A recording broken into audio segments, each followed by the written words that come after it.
Hello! Welcome to my video on how to develop your art style, which I definitely didn't just record and yap for 40 minutes, not realizing my iPad doesn't record my audio properly. I thought that for some reason that if I downloaded a new app it would work, but no, it didn't. I've had this issue since I've started. So we're doing this on the phone to the screen. So yeah, I've made this nice little mind map diagrammy thing of different points on how to develop your art style. So step one that I want to go over is just, I guess this is basically boils down to the get good approach of if you improve your skills, your art style is just going to organically change as you get better at it. So here we've got art from Yu-Gi-Oh! By Kazuki Takahashi, and then this is chapter 1.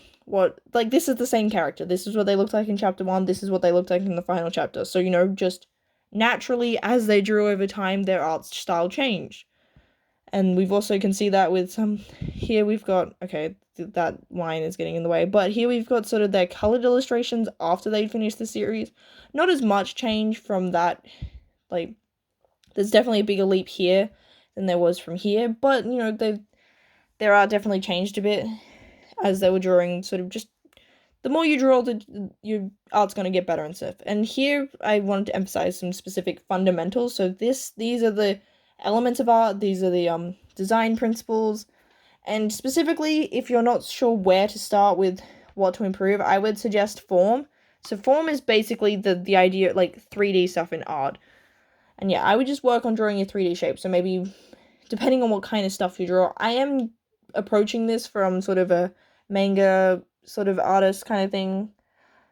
You're drawing characters and stuff, so maybe drawing some poses and things. But yeah, just getting better at drawing 3D stuff is probably, that tends to be what beginners struggle with the most, is their art being flat. And then step 2, or piece of advice 2, is studying other artists. Yeah, you can see all my scribbles that I made before. But yeah, these are some influences on my art personally. So when I first started drawing anime style, it was because I was copying Kohei Horikoshi's My Hero Academia. So I've drawn Deku more times than I could probably care to count, because I was also did Dojinshi, which is basically a fan comic, which was My Hero Academia. So I've drawn that sort of stuff. That was probably the first influence. I'm not sure what my influences were before I started drawing anime things, because I kind of just did my own thing. I didn't have any intentional influences. And then next would be Yu-Gi-Oh! I was just a fan of Yu-Gi-Oh! I just liked drawing Yu-Gi. I also think I did I've drawn Yu-Gi-Oh! A fair few times, and that was sort of an influence there for a bit. I especially copied a lot of the clothing sort of fold things, with different edges and having the specific sort of way that he does clothes. And then Danganronpa, I was drawing when I was really into that.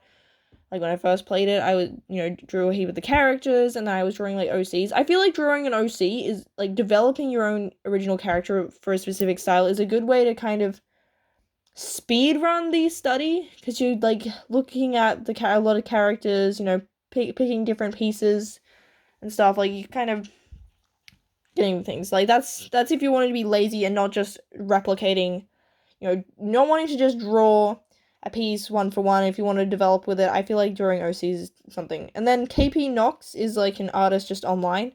I really like their work. And then I specifically sort of did a lot of emphasis on how they do eyes, which is in this ice sort of spike thing. Which yeah, so that was something I did. And then a thing that was an influential when I sort of first started was old Monitor Comics art. I specifically the sort of old art style. So Monitor is someone who does purge their social media. His social media does get purged a lot. So this is from a webcomic. But yeah, this sort of way that he's got all this sort of hatching and texture and stuff. I thought that was so cool. And because, I didn't have access to screen tones, because screen tones are an expensive sticker, and I didn't want to draw digitally. I thought that was a really cool way that I could have, texture and sort of different values in my comic, because I specifically wanted to do black and white manga style. So yeah, that was something that was quite influential on my art. It was really difficult to find anything in this older art style because, again, dude purges his accounts, just gets rid of, older art to make it look all pretty and professional. And then Genshin, I play it every day. It's gonna be pretty influential on my art, and I have drawn a fair few of the characters. And Scaramouche, one of the dudes, hat guy. He's someone that I just draw a lot when I don't know what to draw. He's my go-to because he's one of my favorite characters. Like, he's my favorite Genshin character, but he's just one of my favorite characters in general. And then here I've got some artists that I want to incorporate more of their sort of style. These are people that I just really like. So I have a few different art books. I have the Promised Neverland, the Toilet Bound Hanako-kun. I have the Arcane art book. I have, and then I also have the Ultimania for the Final Fantasy VII Remake, and then the Story So Far, which is one of the Kingdom Hearts Ultimanias. It's basically the one that they released before Kingdom Hearts 3. So yeah, artist I like is the Toilet Bound Hanako-kun artist. I just think that their style is really cool. I don't know how to explain exactly why I like it. And then Arcane, I feel like that's a pretty basic choice. Everyone likes Arcane's art. That's something that was pretty popular. And then I like Tetsuya Nomura's art. I was probably already predisposed to like even his character designs. I know that people find it goofy with these zippers and belts. I liked Yu-Gi-Oh! And Danganronpa. I was already drawing characters with 10 different belts. I had an OC once that wore 3 belts because he specifically wanted a belt, and all of his friends bought him one, and he felt mean to just wear one person's belt. He wore all 3 of their belts every day because he didn't want to be mean, and that was just my excuse to draw a character with 3 belts. But yeah, I like his style of art, and just like the way that he's so skilled at being able to draw sort of more realistic stuff and then more cartoony. Like, I could gush about his art for a while, and just Kingdom Hearts in general. I am definitely not obsessed with Kingdom Hearts. The people in my life definitely don't just assume it's like, yeah, I feel like, you're either talking about Kingdom Hearts or ducks or cake. And then, Takashi Obata is the artist of Death Note, and also Hikaru no Go. There's a lawyer one that wasn't particularly popular, but it didn't have many chapters, but he did the art for that. All You Need Is Kill, Bakuman. I feel like there's something else that I'm forgetting, but I've read a fair few things that his art's done. Honestly, I feel like he should be talked about more when it comes to, like, the GOATs. Like, people, I think it's Yusuke Murata is the dude that did One Punch Man that people treat as, like, one of the best. Like, I don't know why this guy doesn't also get talked. Just, like, I don't know, maybe I just think his art is better than it is. I think it's so good. I don't know if I would be able to pull it off because it's very detailed and realistic, and he's in a sort of writer or artist duo. I feel like just as an artist would be difficult to get that level of detail. But yeah, back on point. So to recap, we've got the tips are improve your skills in general, and then intentionally studying other artists. So, taking maybe to make a unique style, you take different bits and pieces. So you might want to take Genshin's eyes, Yu-Gi-Oh's hair, and then maybe you want to draw buff bodies like All Might, and bam, you've got something that looks different because you're combining and mushing and mashing stuff. But another way you could create a unique art style in particular, because that tends to be what people want, is their own sort of unique voice, so that people know when they see the art that that's theirs. They want it to look cool and different, which makes sense. Like, that's kind of something that you need for brand recognition and stuff. And we you want your own voice. So having just different inspirations from everyone else is one way to make your art stand out. So, obscure stuff, so something that's just lesser known, different niche. So, I've got stuff from outside of anime and manga. This video probably could apply for people outside of that, but that's what I do, and that's kind of what the channel's focused on, so that's the lens I'm taking. Different styles, again.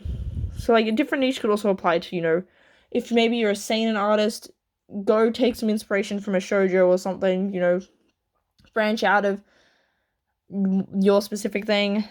And then, yeah, older stuff or less popular. So D. Gray Man is like a 2000s, I think, anime and stuff. And it's just something that I haven't heard people today really talking about. So if you want to stand out from, like, contemporaries, having inspirations that are just different from other people's. Because I find that a lot of sort of beginner artists tend to have, like, I've seen a lot of One Piece, a lot of Dragon Ball, those kind of inspirations where, like, their art just kind of looks like that. So having inspirations outside of, your very popular things can help. So maybe taking some inspiration from different comics. Like, here I've got I Hate Fairyland, which is a comic I've got, like, I think the first volume for. Not Even Bones. So, like, webtoons, which I've included Lore Olympus as well, because I've had people recommend to me reading Lore Olympus just for the art. I do know it's kind of contentious and stuff, but, it's something that makes it different, and Not Even Bones, I feel like, also has a pretty unique style. I also read Boyfriends because I liked the pastel art. That's what made me check it out in the first place.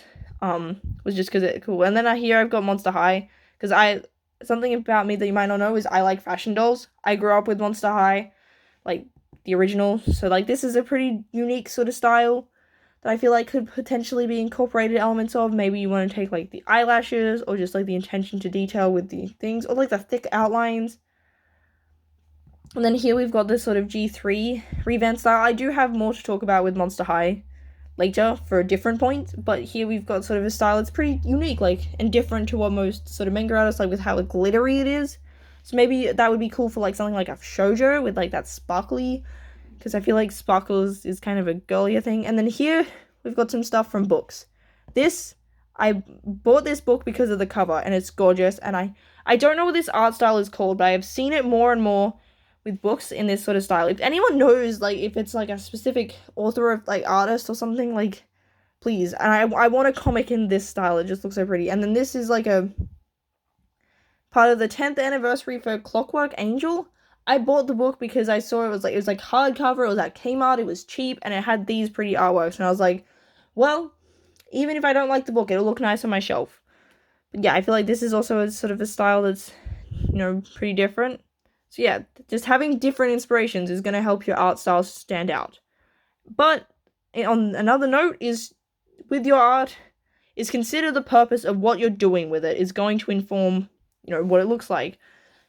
Here we've got like Cloud from all different sort of scenarios. Like, it's all the same character, but the style, like, yes, they are different artists and stuff, but how he looks, depends on what we're using him for. So his model looks very different, based on graphical limitations that they had when they first released the game compared to what they have now.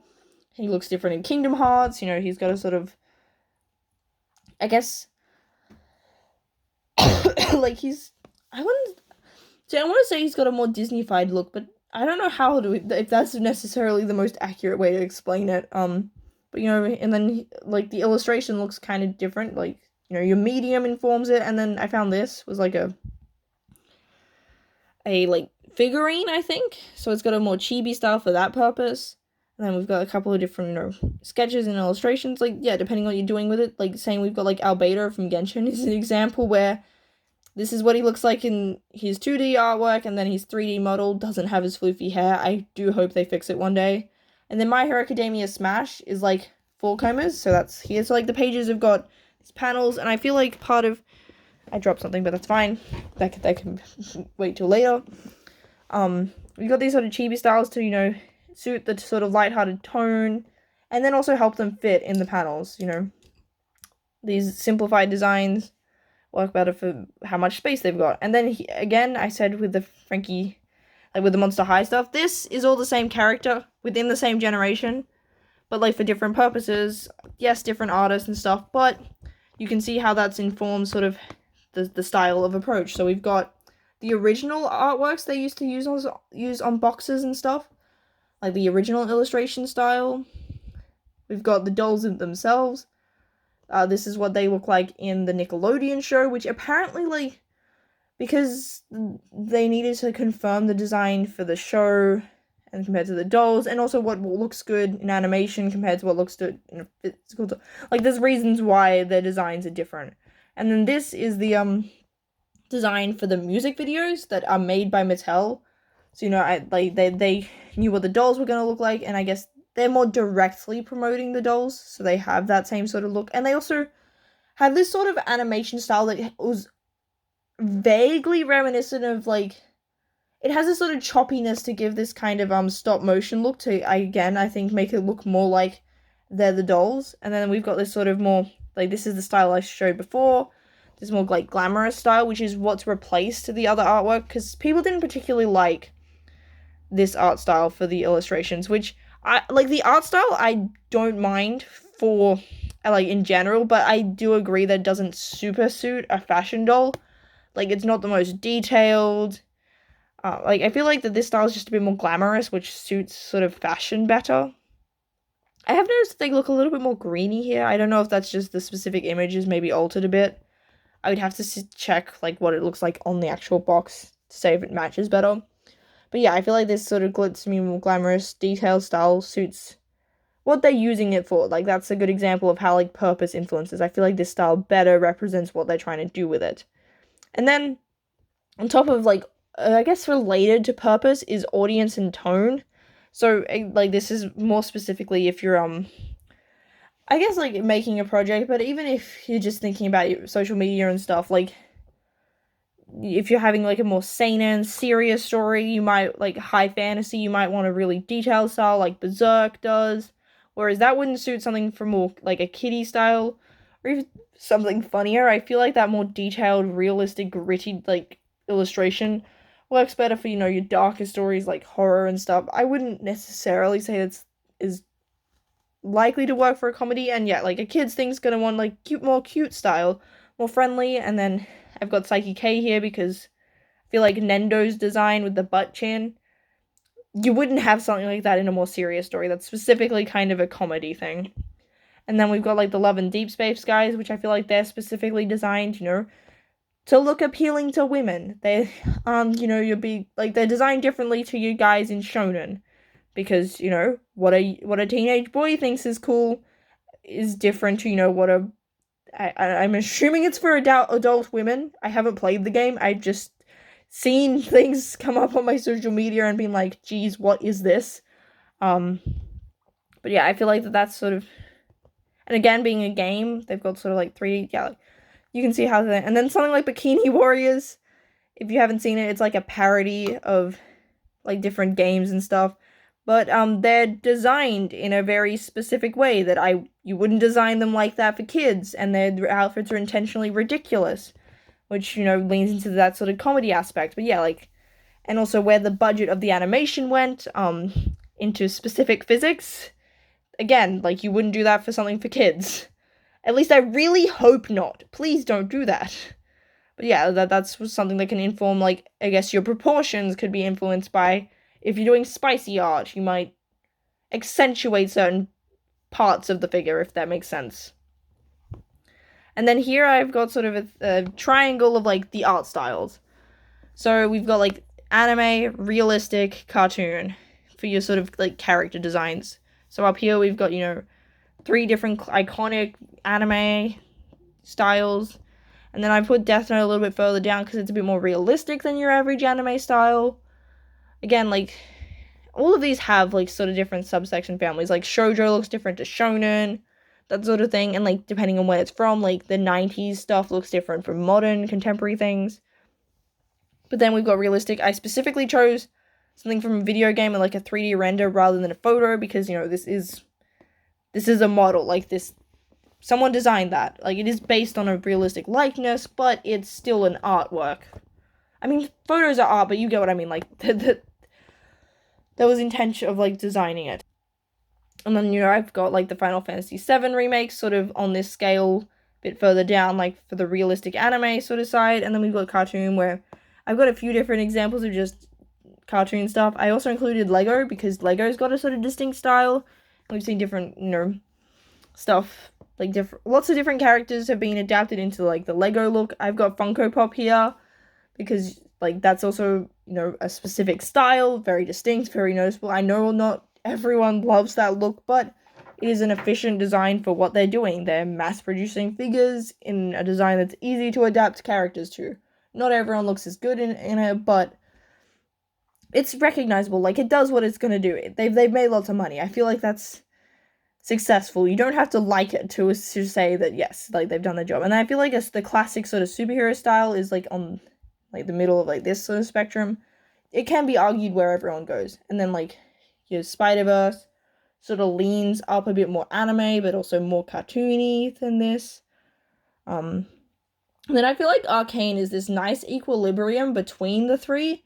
Like, it's got, like, a lot of influences from all of them. It's more realistic in proportions and, like, details than your average cartoon anime. But, like, yeah, I feel like that's possibly part of why it's so pretty is like, I don't know, it's taking all the best bits of all of them. And then here we've got like a 3 that I feel like are in this side of the scale between the two. So you've got like Aang, like, so Avatar: The Last Airbender sort of gets categorized as an anime by some people, like, depending on, I guess, your perception is where you'll rank it. It's definitely more anime-esque than the average cartoon, but I guess it's still more cartoony than the average anime. And then you've got something like Panty and Stocking is, from what I understand, it was like, it's considered an anime, but it's based on sort of like very inspired by like Western cartoons and sort of parodying like it's like adult obscene sort of thing. So it's got a style that's sort of in between the two. And then Sora is an anime dude that's got a look like he makes sense next to Donald and Goofy. Like, he's just, yeah, that's a really nice blend between the two. So he's got, especially like this first design, he does get less of this sort of cartoony look as the series goes, but like with those goofy big shoes, like the exaggerated hands, even the gloves in particular give sort of that cartoony vibe, because, you know, a lot of traditional animations, like old ones, would have gloves. Like, so I think like Bugs Bunny and Mickey always wear gloves typically. But yeah, he's just this blend between the two. I really like Sora's initial design. I like all of them, but there's just something like fundamentally that I wish I could explain how cool that is. And yeah, these are some articles I looked at that for this research. And then over here we've got another tip, because yes, this is still about tips, is to be weird and self-indulgent. So I specifically put this here because I feel like that, you know, we want to be, you know, liked and popular, and like the art community can kind of be rude. So sometimes like art that's too cringy and self-indulgent kind of gets mocked and stuff. But I feel like leaning into, you know, like being yourself and just doing stuff that you really like without consideration for what's popular. I get that if you want to make it a career, that has to be a factor, but like I feel like you're gonna figure out a fair bit about like what sort of your style and stuff that you like, just if you lean into just things that might be a bit goofy and stupid. And then I've got something like Spider-Man Into the Spider-Verse was weird. Like that wasn't a style that existed before the film, and like if we didn't have them taking those risks, being unconventional, we wouldn't have something like that. We wouldn't have had, you know, films inspired by it. And then yeah, here I've got this is basically, this was impromptu made because a friend mentioned that they just happened to have in the past had like a fursona. And I was like, that would be funny if I designed one. This took 7 hours. This, just to get it from the sketch to digital. Like, that's not, I don't even know how long this took. But it was also the first time I'd drawn a furry, so I got to, like, work on those skills. Like, that was something I hadn't done before, and then I learned different things because I wanted to know those textures and stuff. I didn't know how to do that.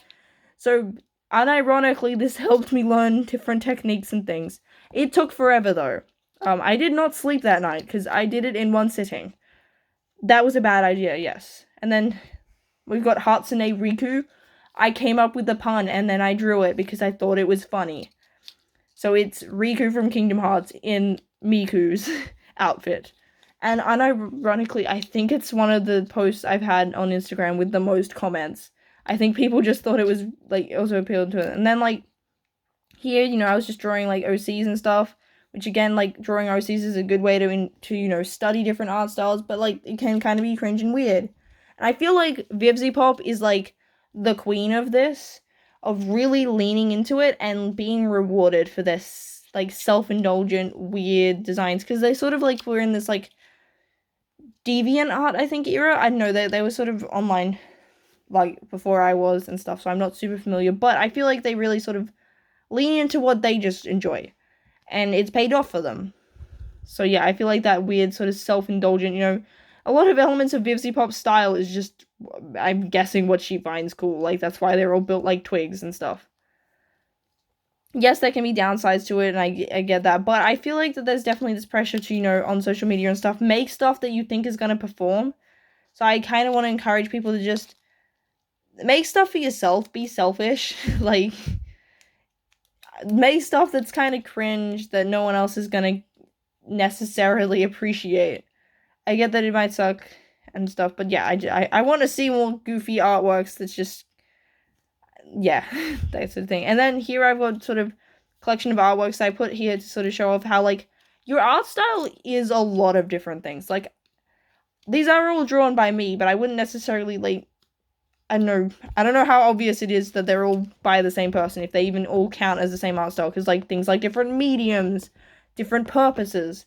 Here I, like, have an illustration I did in, like, different steps, so, like, how my sketch looks different to the inking. Now, I do ink a bit differently for when I'm inking where that's the final product, compared to when this, like, illustration. But yeah, seeing the different sort of stages of things, different sketches, full color illustrations, ink work. Like, so this was like a zine, so this was, I don't think I sketched anything out beforehand. And then again, on the sort of weird and self-indulgent, I drew my OCs as rubber ducks. And then, like, this is just, I was bored at the uni and they have whiteboard desks.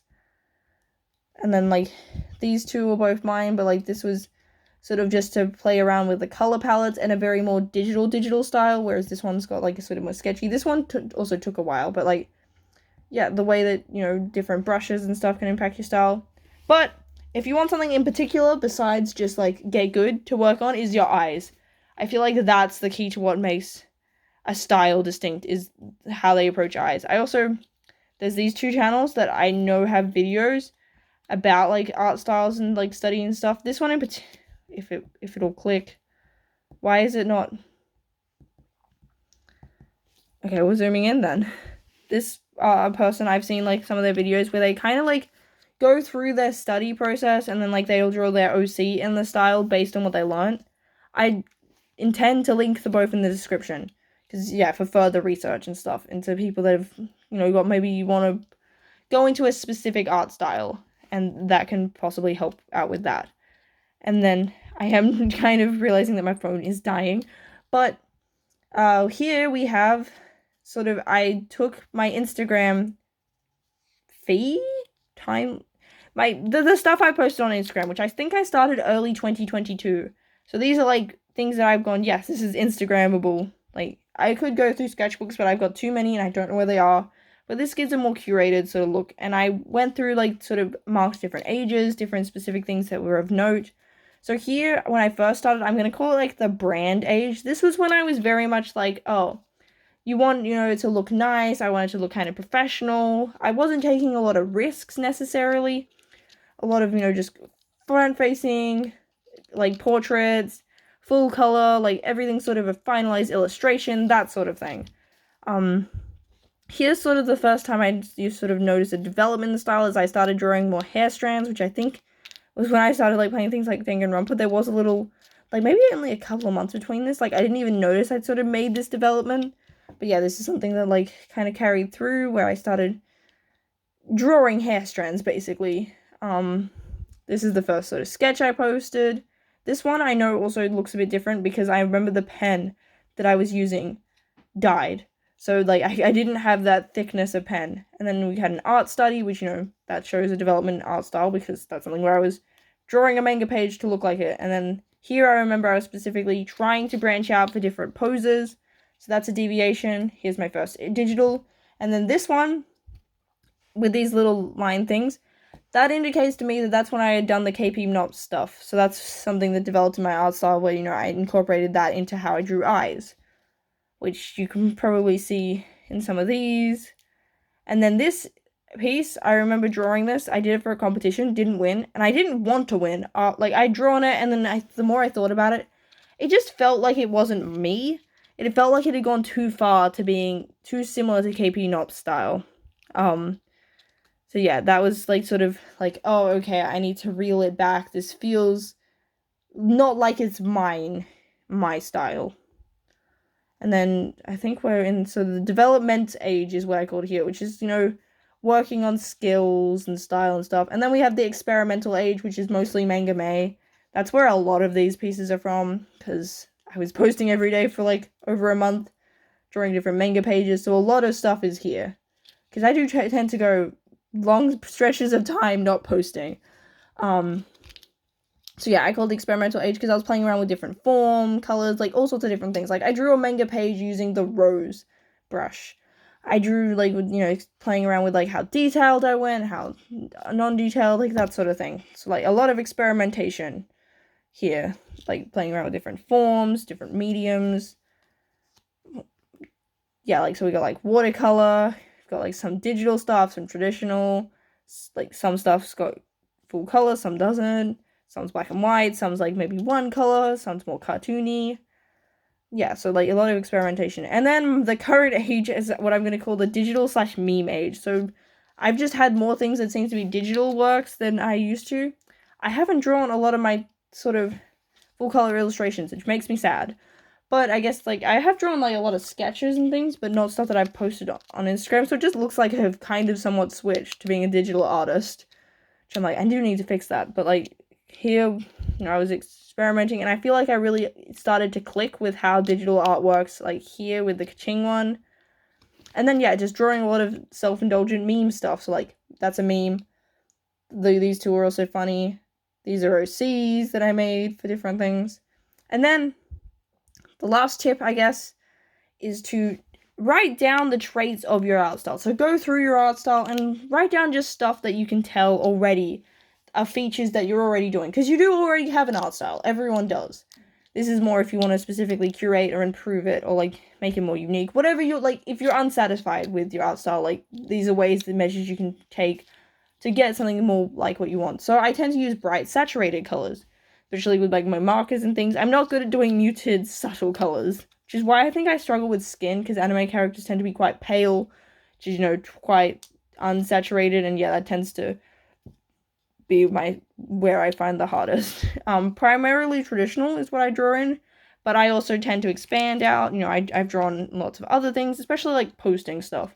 Some artists, do that sort of stuff, but they might not post it, or they just, stick to one thing.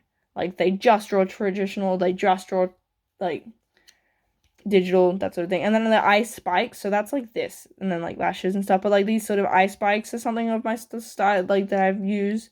And then colored outlines on, like, a lot of the illustrations. So I'll, like, draw it, and then I'll, like, do a sort of, like, line around it in a one color, and then do the colored background there. So, like, kind of like a buffer between the two. I mostly draw characters is another feature. So I'm not really a furry artist. I'm not really a background. I'm not doing landscapes, that sort of thing. And then there's a lot of, like, front-on portraits, that sort of style. Some more close-up, not as much of, like, I guess, like, and with backgrounds or, like, full body poses sort of things, which that's just, yeah, what I tend to have lent towards. And colors in unnatural places. So if you saw it in, like, the Rumi artwork, it should be... So, like, this is what I mean. Like, that's not this color. That was intentional, these sort of lighting effects. And then I've got it in the eyelashes as well. And also, like, the hair. Instead of doing it all purple, I've sort of used, like, the pinks and blues as a blend to also, like, reflect the lighting and stuff. Then we got scratchy lines. I feel like my art style's gotten more scratchy over time. Less of just, like, clean sort of things, like, for, like, yeah. And then I tend to draw long, thin necks. Like, longer than just sort of a real neck is. I know that it was really bad when I first sort of started, like, looking back at it, I'm like, oh, these were giraffes. I do have, personally, a sort of slightly longer neck than average, so maybe that's part of it, is just, to me, necks are longer. And then this fringe tends to be my go-to. Yeah, my phone is dying, and I have yapped on long enough, because I just recorded this before, so my voice is actually kind of hurting, because I also live streamed today, on the day that I'm recording this. But yeah, those are my tips for how to develop your art style. So, step 1 is fundamentals. Just improving skills is going to improve your art style organically. Doing specific studies. Intentionally looking for more obscure, different inspirations. Considering what you're using your art for to inform it. And considering tone and audience. Considering, I guess, like, the scale of, like, just styles in general. Like, working on your eyes. And then writing out what's the elements you're already doing. What does your art style already consist of?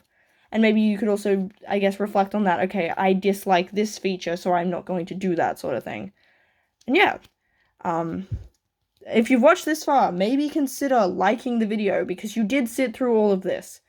And that's a lot of my yapping. And then subscribe if you want to hear more of my yapping. I do that a lot. And yeah, if you want to maybe comment about some sort of more tips. Maybe there's something I missed. Maybe there's some art styles that you really like, or like how you've developed yours, or if there's some video ideas that you want to see from this channel. And yeah, thank you so much for watching. I'm going to go because I really need to shut up. My voice hurts. I had to pause several times to cough whilst recording this.